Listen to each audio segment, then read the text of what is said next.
God of War is absolutely incredible. All around the game, you can feel the effort and passion that went into making this. This is the reason games like Dark Souls are called RPGs.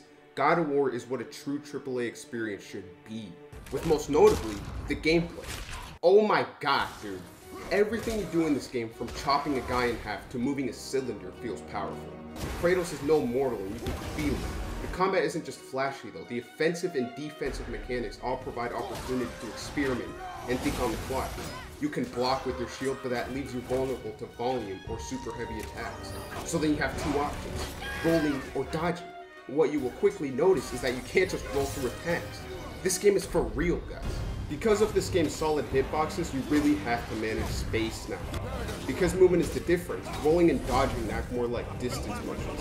Whether they get you out of trouble or not is up to you. The offensive combat in this game is just as skillful. Enemies all have exploitable weaknesses, and the combos you can pull off with the abilities is insane.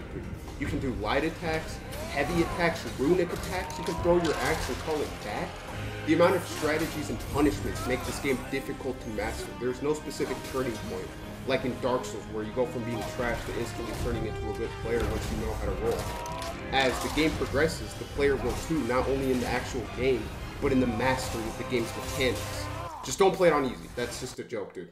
And the boss fights are insane, man! The quality and scale of them, not only in a physical sense, but in a narrative sense. There are some incredibly emotional fights here, but they are also really good from a gameplay perspective. Fighting huge monsters makes it that much more satisfying to put them down, but fighting other gods is just powerful.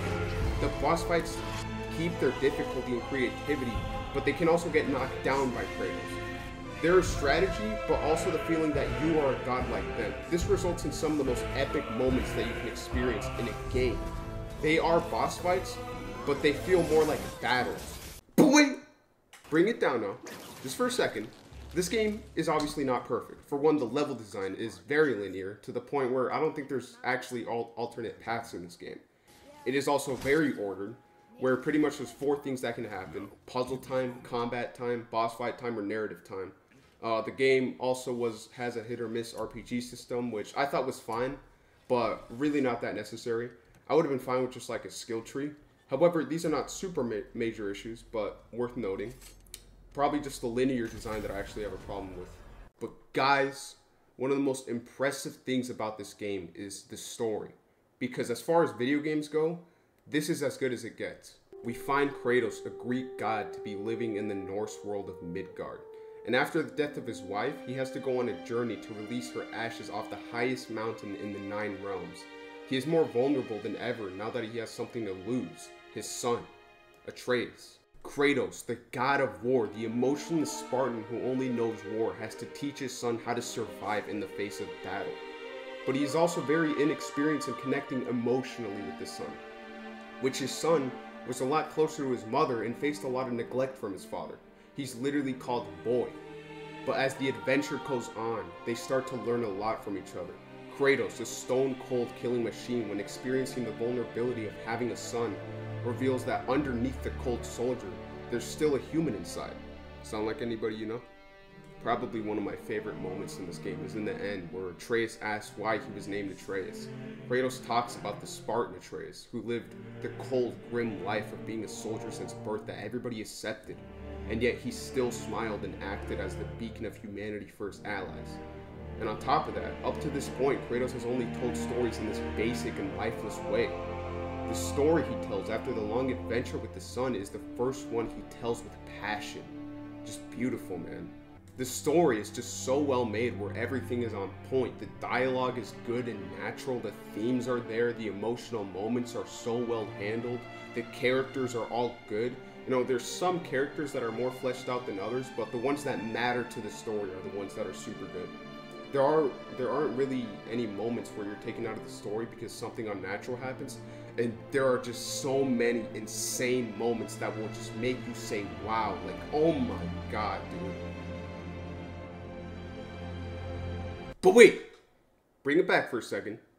The story is very long. Now, just to compare it to a story that I obviously consider to be similar to God of War, but isn't as long, Halo 4, God of War is probably like a 30-hour game, and Halo 4 is probably like an 8-hour game. And yeah, I would say that the impact and themes of Halo 4 are as good as God of War. You could compare something like Halo 4 to a movie because it feels compact and full of life, you know? God of War does have some different emotional angles it tackles, but a lot of the time it feels like the reason the story is so long is because of inconvenience. It's like a TV show versus a movie. You know, Kratos is trying to get to the highest mountain, right? So he has to go through this portal, but he destroys the portal on accident. Then he has to use this machine to get there, but he needs the head to have 2 eyes now.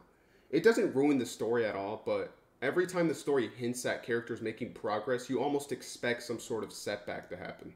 God of War is a passion project brought to heights by hundreds of developers. The insane cinematic set pieces are contrasted with these powerful, quiet moments. The narrative is seamlessly fused in with the gameplay with no disconnect. This game will make you feel so much emotion from all angles. There are problems, but the absolute heights of this game are impossible to drag down. This game is more than deserving of an A, just masterful.